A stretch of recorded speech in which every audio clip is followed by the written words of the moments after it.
Welcome to Zen and the Art of Real Estate Investing.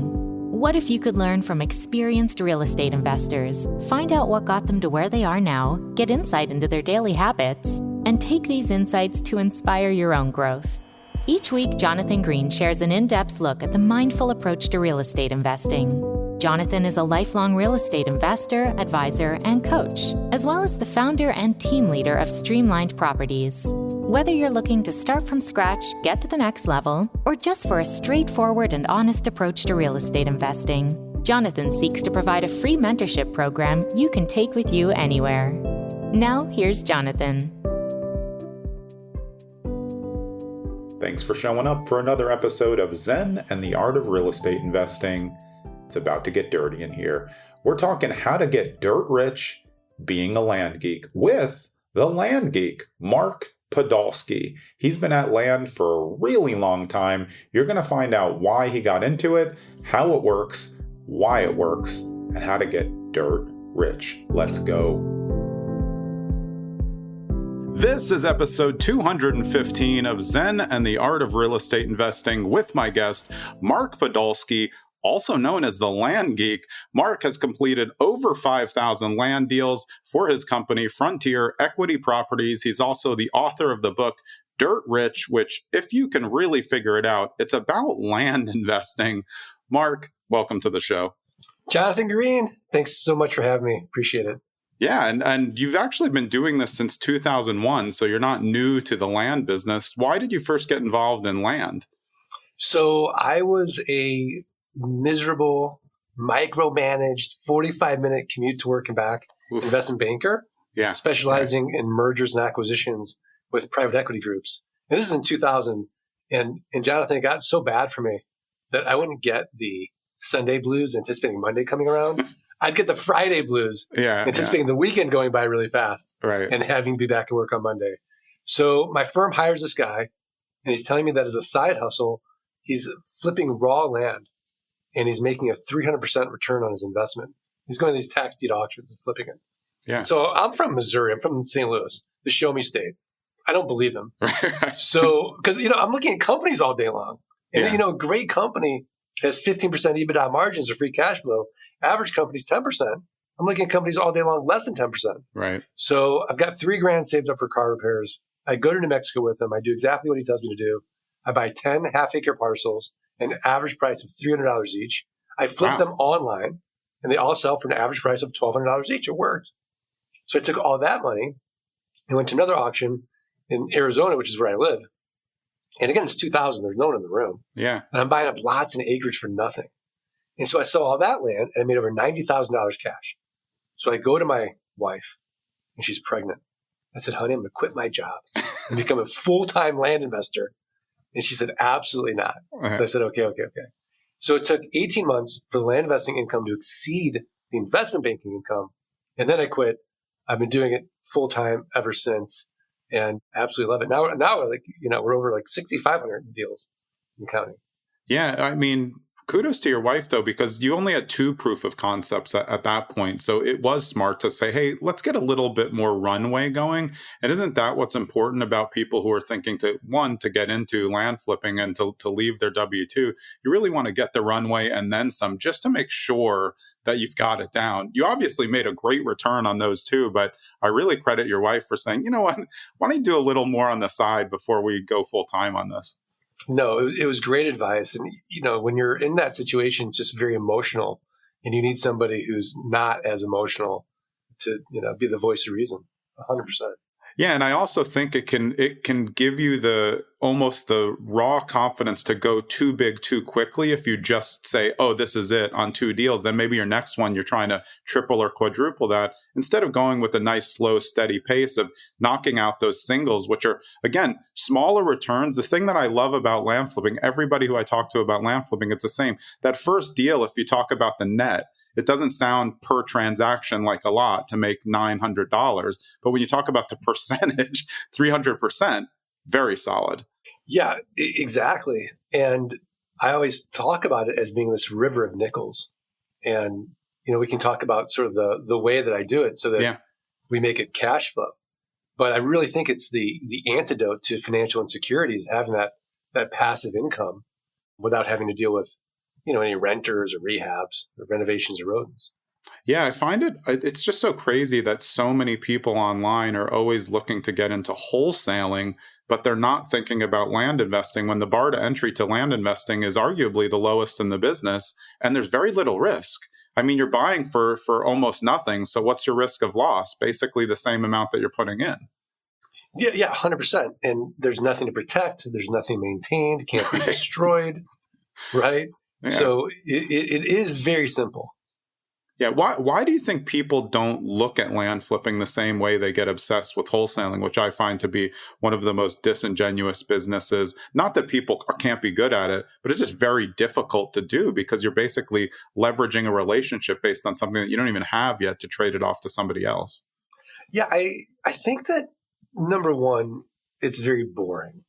Right. If you go on HGTV or the DIY network, you're not going to see flip this land. The 4 pictures wrong land. People the will be pictures wrong land. Wow, look, they walked up to the land, they bought it, and then they just put it online and sold it. Great. Yeah. Yeah. Yeah. And I also think there's something to be said about the visual medium and the idea that everybody needs a place to live. Yeah. Nobody really needs a piece of raw land. That being said, 99% of what we have in our lives, we don't really need. Yeah. So there is a lust for land in this country, but I think that if you personally don't have it, then you might think other people don't have it. And so I think that might make it less popular than other, real estate niches. And, look, you're not going to be the most interesting person at the party. When I go to, a party and there's, multifamily people in the room and they're telling me how many doors they have, that's interesting and that's cool. It's like, yeah, I just bought another piece of dirt today in New Mexico. Okay. No. Yeah, but I think so. True business people will understand, and that's really what you were looking at before you got into land. You're like, okay, well, what is this as a business metric? What am I making for what am I putting in, and how much time does it take? And that's why land flipping is so excellent, because you really can do most of it online. You can do even better when you're local, but this isn't something that you can't do from afar. Because again, like we said, there's nothing on these properties most of the time on these pieces of land. Yeah, absolutely. And I'm ambitiously lazy. So I don't want to just solve my money problems. I want to solve my time problems. Yeah. And create this machine that I can just travel around the world and, acquire this inexpensive property. Yeah. Without me personally having to go and do the due diligence and look at it. Yeah, well, let's start at the beginning for how someone would get started, because it seems easy. You don't need a ton of capital to get started. But if you were, someone comes to you and they say, "Look, I have some disposable income, say $5,000. Where's the first place that I should start in my market, no matter where it is?" Yeah, I mean, I would definitely go to where the people are buying land, and so I would just go to a website like landmodo.com. And just see where are people buying. Because imagine you and I go to a lake to fish. And there's 10 boats on one side of the lake and they're all catching fish. And there's 3 boats on the other side of the lake, but they're not catching any fish. And so we have to make a decision. Are we going to be the 4th boat or the 11th boat? And it seems like there's a lot more competition on that side of the lake, but that's where we know they're catching fish. Yeah. So I would want to be the 11th boat. And I think that's really where you start. Yeah, that makes sense though, because the where there were 3 boats could seem more attractive. It's going to be a better price, but there's not going to be a better scale there to get out, because you're trying to get in where you can quickly sell. This isn't typically going to be a long hold business unless you acquire for that particular reason. 100%. Yeah. Okay. So they locate an area in their town or even one that they're interested in, that they know a little bit about, hone in on it. Where do people find land? Because I think this is, interesting. I've been licensed for 10 years, on the MLS, it's just random land that's overpriced. This isn't usually the type that land flippers and land investors are buying. So where do you go to find parcels of land that could be sold either in bulk or at nice, easy prices? So what I could do, let me just kind of walk you through the model. Yeah, great. And so I kind of use you as a case study. So Jonathan, where do you live? I live in New Jersey. There's no land, so we may just pretend like I live somewhere else. Okay, no, it's great that you live in New Jersey, because you're not going to buy land in New Jersey, but you might buy land where I live in Arizona. Yeah. And you have this dream of getting out from the city and, maybe you're going to go camping or hunting, something outdoorsy in this, this area of Arizona that you bought, say 10 years ago. And now you're paying the property taxes year in, year out. Life's getting in the way. And one day you just like, I'm not going to pay my property taxes. And so I can see this on the public record. Jonathan Green owes $200 in back taxes on this raw land in Arizona, and he lives in New Jersey. So you're advertising. Sometimes Jonathan Green just forgets because he's not doing anything with the land. Yeah, and you're not doing anything with the land. And so you're advertising two really interesting things to me. Number one, you have no emotional attachment to the raw land. You're in New Jersey, the property's in Arizona. And number two, you might be financially distressed in some way because we don't pay for things. We don't value them the same way. And as a result, the county treasurer keeps getting notices saying, Jonathan, if you don't pay your taxes, you're going to lose that property to a tax deed or a tax lien investor. So all I'm going to do is look at the comparable sales on your parcel. And let's take the lowest comparable sale. We'll just use easy math. Let's say it's $10,000. Yeah. And I'm going to divide by 4. And that's going to get me what Warren Buffett would call a 300% margin of safety. So I'll send you an actual offer of $2,500 for your parcel. Yeah. Now you accept it. Why? Because for you, $2,500 is better than nothing. In reality, 3 to 5% of people are going to accept my quote unquote top dollar offer. Yeah. But now that you've accepted, I have to go through due diligence. I have to confirm you still own the property. The back taxes are only $200. There's no breaks in the chain of title. There's no liens or encumbrances. I have this whole big property, due diligence checklist. And I outsource that to my team in Jamaica. It costs about $11. And they're connected to an American title company. If I was investing more than, say, $5,000, I would just close traditionally through a title company, not take any risk. But this is $2,500. I'll take a little title risk. I send you a check for $2,300. I send the treasurer a check for $200. I own it free and clear. And now I'm going to sell it, ideally 30 days or less. And I'm going to make it cash flow like a rental home. So, Jonathan, I have a built-in best buyer. Do you know who it is? I would say maybe it's the person who sold it to you, but I think not. I think it's somebody else. It's the neighbors. Neighbors. Yeah, great. So I'm going to send out neighbor letters saying, hey, here's your opportunity. Protect your privacy. Protect your views. Know your neighbor. So oftentimes the neighbors will buy. Now, if they pass, I'll go to my buyers list. And the buyers list passes, I'll go to a little website you may have heard of. It's called Meta, or Facebook buy-sell groups in the marketplace. Yeah. And then I'll go to the lands. Landmodo.com, land.com, landandfarm.com, landsamerica.com, landflip.com, landhub.com. These are platforms where people buy and sell raw land. But the secret is in the pricing. Yeah. So all I'm going to ask for is a $2,500 down payment, and then I'll just make it a car payment. So $2,500 down, $299 a month, 9% interest, and now I'm going to get my money out on the down. I could go 6 to 10 months out. Now I'm getting $299 a month and 9% interest, say for 60 months. Jonathan, no renters, no rehabs, no renovations, no rodents.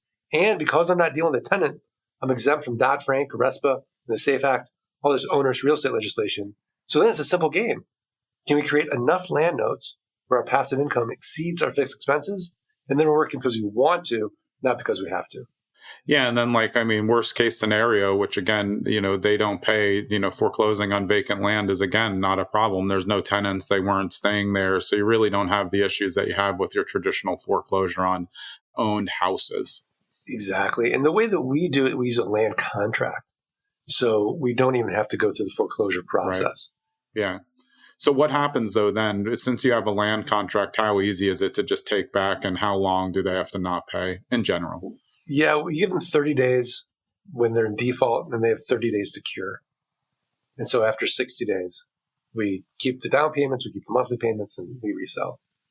So how many of your properties do you turn and sell like this? Is that the preference for everything, or do you sell some just straight out for cash? Well, ideally, I would sell them all for terms. Though there are people that do pay cash. Yeah. And there are people that do pay their note early. Right. But it's not my preference. And I certainly don't market it that way. And I mean, for the listeners, you're creating just an enormous amount of income streams at very small levels. Again, it's this river of nickels principle that I really like, where you could have hundreds of properties getting a little bit a month, but it all adds up to a lot, especially when you know how to manage them all. And I love the thing about the neighbors, so I'll get back to that. But this is the river of nickels, right? This is the river of nickels, and if one falls out, no problem. It's actually a good thing. Yeah. Because it's lowered my cost basis and I can resell it again. Yeah, exactly. Yeah. That's really bad. I love the bit about the neighbors. I was thinking about who it would be. I knew it wasn't going to be the person, but yeah, especially in areas where you can pick up a piece of land, you always wonder, why didn't the neighbors buy this in the first place? It would just give them more privacy. Even if they don't want to build there, they just have no one on their land. So I love that. And that's a great opportunity for people to, maybe they think they're going to develop, but to pay a little bit to hopefully develop a house for their child or something later. Great opportunity for them at a low cost. No, 100%. Yeah. What are the pitfalls of land investing just in general? A top couple where people could get themselves in trouble by either, I guess, getting too excited about it, like you almost did after those first two deals. Yeah. I mean, I think the biggest mistake that I see newbies make is it's a fear-based decision. So they'll buy a piece of land and then they'll stop their deal flow. Yeah. And it's like, okay, I'm not buying any more land until I sell this piece of land. And then, it's a 6 to 8 week lag time. So that's like the first mistake is just fear. I think the second mistake, it could potentially just be overpaying, not really studying the market. And that could potentially be a pitfall. I don't see it too often, but that potentially could be the big mistake. And because we're not buying in New Jersey or Pennsylvania or Ohio, these highly industrialized areas, we're not having to worry about Superfund sites. Yeah. But if you were, I would go to a website like EPA.gov and make sure I'm not buying in a Superfund site. Yeah. So I think as long as you have confidence in the model, you don't stop your deal flow, you don't overpay, and you avoid environmental issues, you can really avoid the big, say, 3 issues you're going to find that could, really knock you out of this business. Yeah. So for someone getting started, though, how do they come up with a valuation for the land that they're trying to get? Because it's not as easy as punching it into a Zillow and getting a true, comp based on home sales, which there's a million of. Sometimes in areas, I even with all my experience, I would have a hard time coming up with a price for land. So what's the best practices for trying to figure out what that value is and then dividing it by 4, like you said? Yeah. I mean, when you first start, you want to take the lowest comparable sale. And then I want to see what is the market coming back and telling me. Yeah. Because if my response rate is less than 3%, then the market's telling me, hey, you got to come up on your offer price. But if the offer, if I get a flood of people accepting it and it's more than 5%, I'm like, oh, wait, that's a red flag. Oops. I need to retrade. I might have miscalculated here. Yeah. So that's really how I'm going to look at my pricing. Yeah, and you're right. I mean, this is a very inefficient market, which is the best thing about it, but it's also the worst thing about it. Yeah, and the one thing I'd say, I guess for well, you were saying that you want it to be ambitiously lazy, but it's actually a lot of work to do this. It's just not a lot of like brick and mortar type work. But I think for someone who wants it to be easy, this isn't as easy as people think. There's a lot of data that you need to do it correctly, and then to do it at scale, you need really good systems. So probably unorganized people who really don't want to do much of anything would have trouble accomplishing this. Yeah, it's a simple model, but it's not easy. Right. And so the way we simplify it is we have software on the front end. We use software on the back end to manage the notes.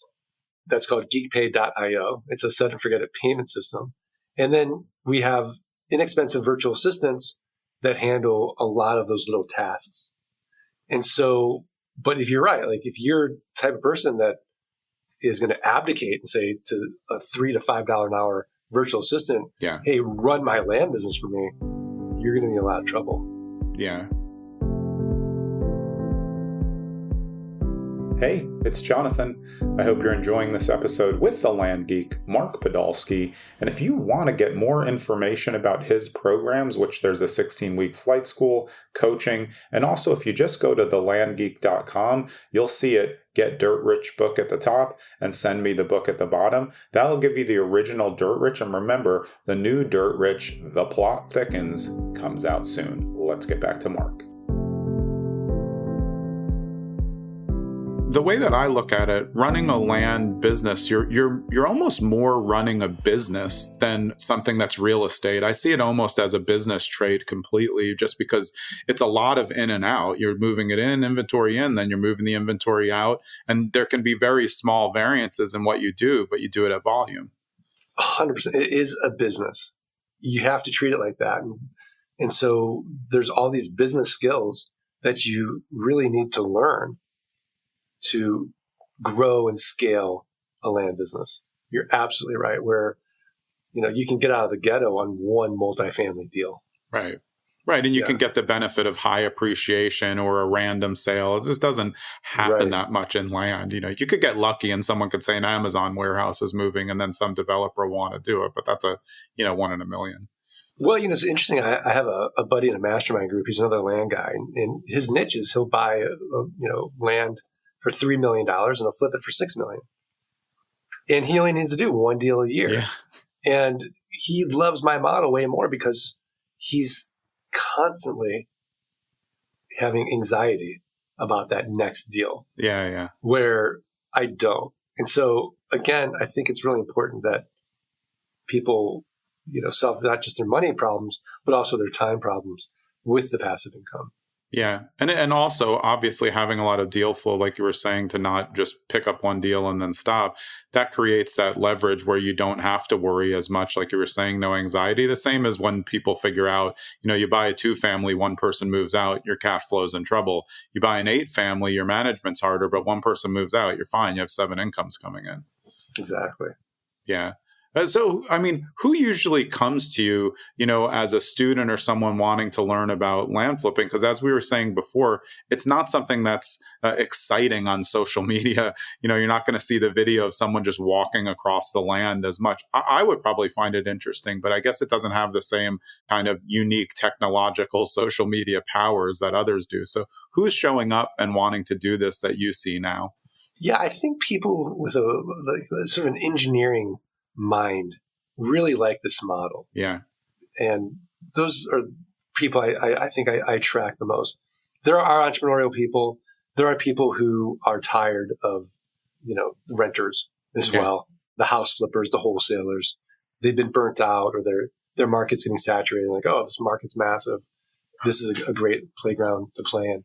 So I think those are the people that typically will go into this model. People who just hate their job, they resonate with my story. They're a terrible W-2.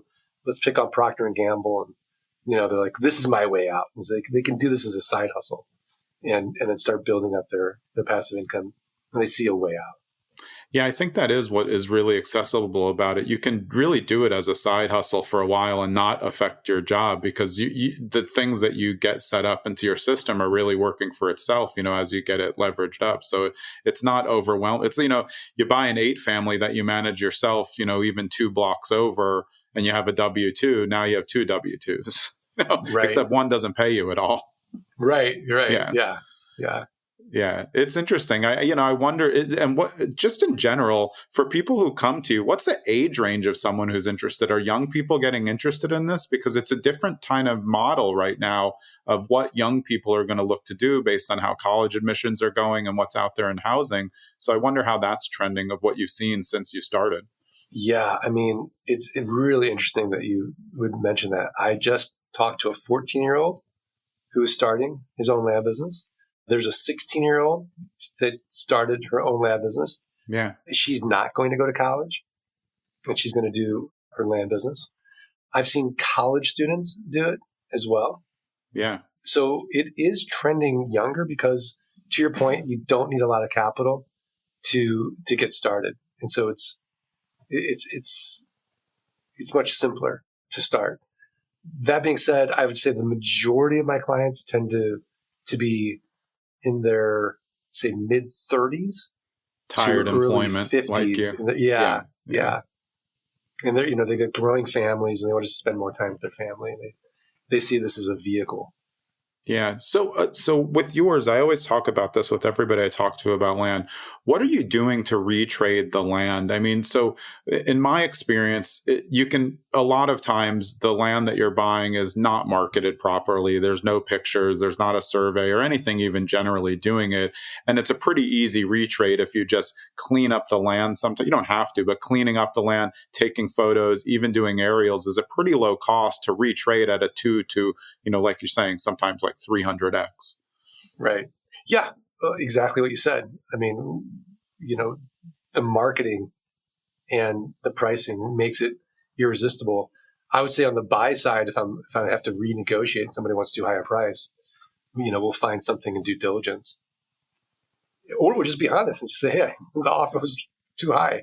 Yeah. This is what I can do now. Right. And, right. I didn't realize. Grumble, and then okay.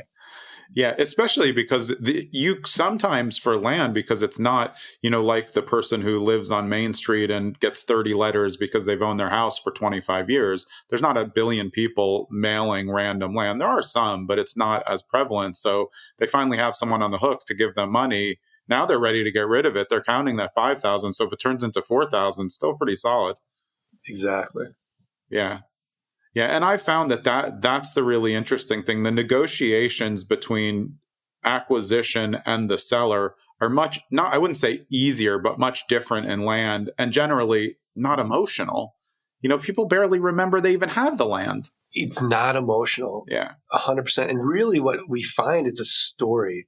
They want to tell their story. So we have an intake manager that just listens to the story. Yeah. The dream of why they bought that land and what they were planning to do with it. And now they just are like, okay. It never happened. Yeah, exactly. Never happened. Thank you. Yeah. I'll go do something more productive with this money. Yes. So outside of the neighbors, let's go through what some of your regular buyers are. Of course, this can be geographically dependent on where it is. But you're saying you want to sell pretty quickly within 3 days. So as you go through, 30 days. Oh, 30. Yeah. Okay. Yeah. 3 days. I was like, wow, that's pretty awesome. You got 30 days to sell. Say, where are you going in that trajectory, and who ends up being the most percentage of buyers outside of the neighbors, which you talked about?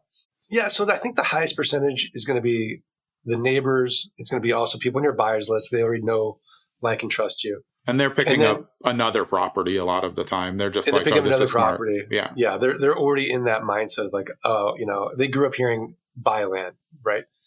And there's not much to do in there. And then it's really just, how good is your marketing going to be on the marketplace or buy sell groups and on the lands? Yeah. So the way I look at it from a metric standpoint, so I know, do I have a marketing problem? Do I have a sales problem? Is what is my ad generating as far as leads? So I know on Facebook, if my ad is generating 50 leads, it should equate to one sale. So if my ad doesn't generate 50 leads, I have a marketing problem. Yeah. And I need to maybe change my headline or my pricing or the images, right? It's not getting enough clicks. If I'm getting 70 leads and I'm not getting a sale, I have a sales problem. And on the lands, it's usually, 3 to 5 leads should equate one sale, because these are people who are already looking to buy. There's just a much better lead and very much fewer tire kickers, if you will. Yeah, and I think if people just want to get an idea of how bad the marketing is for just land by randos, just go online on any of these land sites and look. I mean, it's usually one picture that's crooked from an iPhone that doesn't even show even a quarter of the land. You have no mapping, survey, anything. So I don't know how someone thinks they're going to sell unless it's to a local. So, but that's what's so interesting about it. You could, with better photos on your phone and things that don't look like phone photos, you could double your money in a week. I mean, it's a no-brainer for some of the stuff that you see out there. Yeah, no, 100%. What percentage of land are you buying that is off market? And I would include just not listed on a public site that you do the outreach for versus listed somewhere, even if that's Facebook Marketplace and not like a traditional MLS. Yeah. So on the buy side, I'm going to get a list from, let's say, like a datatree.com. And then I'll get that list and I'll scrub that list, say by use code, let's say VL for vacant land. Now I've got rid of all the houses and the commercial properties, industrial properties. And then from there, I'll price that list as we were talking about, and I'll send out those offers. Yeah. And so I really want to go and get that piece of land before it goes to any type of auction.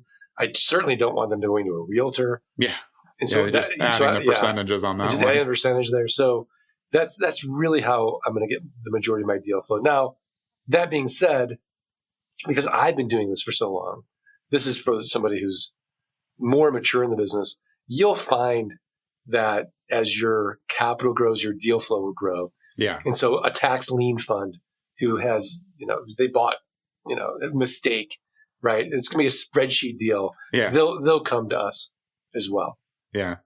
People that have large portfolios and they need cash for their next big acquisition, they'll sell us land notes, which I absolutely love. Yeah, yeah, and I mean, portfolio deals can possibly are they as big in land as they are in tired landlordville? No, they're not that I didn't big, think but so. they can be big. Yeah, yeah. I just don't. You don't see like someone who's just holding 30 parcels of land randomly in good spots because at some point they would have developed. You would hope, or someone would have offered them something they couldn't refuse if they were growing. Exactly.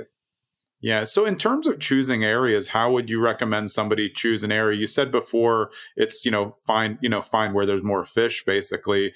But is it beneficial for someone to check in an area around them just to see if there's land opportunities there, just so they have a little bit of a closer connection? Or do you think it doesn't matter? I mean, Jonathan, let's face it. Nobody wakes up and thinks to themselves, boy, I'd like some raw land in Iowa today. Unless you live in Iowa. Yeah, yeah. Right? So your biggest buyer pool is going to be the Southwest, a little bit in the Northwest, California, Florida, and the treat parts of the Midwest. Yeah. Yeah, it makes sense. Yeah, I mean, I always think this is a really viable opportunity for people to get into it with low input and easy to learn the systems. And like we were saying before, not easy, but manageable. No, it's not easy, but it's manageable. I mean, look, what is easy? I mean, there's nothing worth doing that's easy. Yeah, and I mean, I think anybody who's looking for easy in real estate is looking for a hack, and that's not really the way that it works. Those are all short-term principles, and this is definitely a long-term business to get it moving and going. How long ago did you write the book, Dirt Rich? So I wrote Dirt Rich in 2018. I just completed Dirt Rich 2. The plot thickens. How to scale your land business without skipping a beat. And so that just came out this year. Oh, awesome. So so people can get both of them to follow up on the strategies on how you got started. Then, hey, how do we turn this into a full running business? Yeah. In fact, I'll give you a link so that your listeners can get the book for free. Yeah, great. And just pay shipping. Yeah. So make sure you check the show notes at the end. We'll get that link in there from Mark. And so where do you see the business of land flipping going? Because we've talked about it. It's not a flashy business. I don't see it growing in general. I think a lot of smart people are going to get into the business, but I still don't think it's going to be something that you see at the level of wholesaling. No, I think that when I think about this all the time is that great Jeff Bezos question, like if everything's going to change, what's not going to change? And I think what's not going to change is people will always want a real asset. They'll always want a good deal. Yeah. And so as that remains true, I think we're in a good niche. As far as, let's say, quote unquote, competition in this niche, I mean, you're talking about billions of acres of raw land. Yeah. It's boring. And if you're a private equity group or you're a hedge fund, these deals are too small. Yeah, if I have $1 billion, I have too much money. And they want things that are operating and in flow. They don't want to just grab it and have to figure out what to do with it, even if it's a lot. Exactly. So since I've been doing this almost, 25 years now, my business has grown every year, but I would say that it's not going to be something where, it's just not hot, right? Yeah. It's not sexy. Sub 2 is sexy. Multifamily is sexy. I would even say, self-storage and mobile home parks are more sexy. Yeah, somehow it's become, which is crazy to think because growing up, it was like those just didn't sound attractive to anybody. Yeah. So especially as people get more and more educated. And again, the use case for it, like people can just wrap their heads around, Yeah. Everyone needs a place to live. People need to put their stuff somewhere. And so I think it's a little bit different.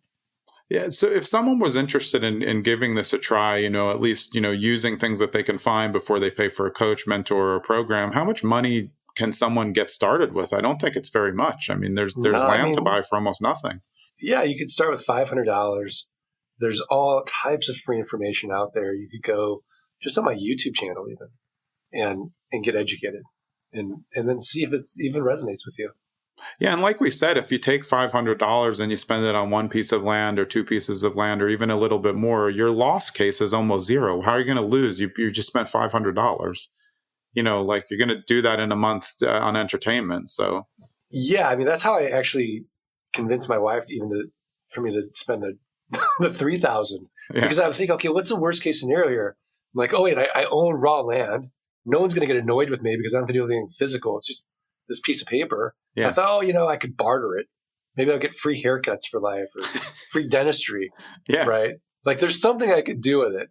Yeah. But then you discover there is a pig for every barn. And I've never been stuck with a piece of raw land. Yeah, it was. So one thing I wanted to ask is when you're looking for land, are you just running the list and because you're so experienced, you're taking pretty much whatever comes out at a value? Whereas there's land that can be more developable for developers, which may cost more, but also may have a bigger windfall. I mean, how much are you focusing and how much do you think someone new should focus on more like niche land investing, which could be trying to find things before the bigger companies want to buy it, where there's maybe a bigger scale, but, again, harder to pinpoint. Yeah. I mean, I've done development deals where, you buy, you subdivide. It's tremendous, business opportunity, tremendous returns, but you got to come in with millions. Where if I'm just starting out, I want to just test it. Yeah. I want to dip my toe in the water. I want to get confident in it. I want to build my systems and my processes, my software, my team, and make it a machine before I want to go out and really expand my circle of competency, if you will, in doing these larger deals. So, yeah, I mean, if I were starting out, I'd want to buy 5 to 7 properties. So I'd look at my budget and I would just divide by 5 or 7. Yeah. Say, okay, when I'm doing my county research, I'd stick into that budget. Yeah. I think it's great advice. And again, I think it's something where the landscape of things are changing. People are going to seek other opportunities. And when you have something that's so low input, again, like as we were saying, the business doesn't go well. You don't have to go all in. You can keep trying it slowly along the time. And then one hits and you get excited and you're like, oh, okay, there is some value in this. And every time I get off a land show, I'm like, this just seems smart. I don't know why and I have owned land. I own land right now that I want to develop. And I've gotten lots of calls over the years. Hey man, never done anything with this in 25 years. It's because, my dad just bought weird stuff and left it to me for, I don't know what to do, but now I think I know what to do. Yeah, there you go. Yeah. Awesome. I want to finance it. Yeah, exactly. Yeah. Well, where's the best place for people to get in touch with you? I have a feeling it's at thelandgeek.com. You are absolutely correct. So thelandgeek.com. I have a podcast, The Art of Passive Income. Awesome. As well. Yeah. So we both have the art kind of thing going. Yeah. And so I think that's a great place to start. And again, I'll give you that link as well so people can get the book and see if this resonates with them or not. Yeah, and hop on your YouTube, which again is you'll just put the Land Geek into YouTube and you'll find it. And I love YouTube for that reason because I think people are more apt to watch something. I think they listen in the car. That's why podcasts are so great. But again, you don't have to pay attention to the screen. But when you really want to sit down and figure out like, hey, can I get to work on this? Going on YouTube and seeing a video of someone who's done 6,500 land deals seems like a pretty good option to just spend an hour going through and seeing, is this, like you said, is this something that even resonates with me? Does it sound mildly fun or boring fun? Right. Yeah. No, 100%. It's not for everybody.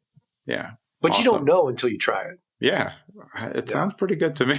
It always does.